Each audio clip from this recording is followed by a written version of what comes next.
అదే అమ్మవారి యొక్క శక్తి. ఆ అమ్మవారి గురించి మనం 3 రోజులు మాట్లాడుకోబోతున్నాం. శంకరాచార్య స్వామి అంతటి శక్తిమంతురాల గురించి ఏం చెబుతా ఉంటున్నాడు ఆయన.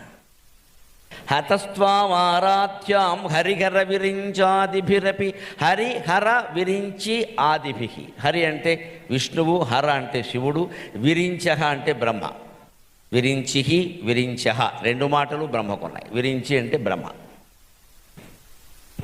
హరిహరుడు బ్రహ్మదేవుడు కూడా ఇంకా మొదలైన దేవతలు ఎవరన్నా ఉన్న వాళ్ళు కూడా త్వాం ఆరాధ్యాం, వాళ్ళే నిన్ను ఆరాధన చేసి శక్తి పొందుతున్నారమ్మా. ఇక నేనెంతటి వాణ్ణి? అతస్త్వాం ఆరాధ్యాం హరిహర విరించాదిభిరపి ప్రణంతుం స్తోతుం వా కథమకృత పుణ్య ప్రభవతి. అటువంటి బ్రహ్మాది దేవతలే నిన్ను స్తోత్రం చేయడానికి అర్హత లేక మౌనమే దైవధ్యానమని మౌనంగా ఉంటున్నారే. మరి అకృత పుణ్య ప్రభవతి, అల్పమైన పుణ్యం చేసిన వాడు నేను స్తోత్రం చేయగలడా?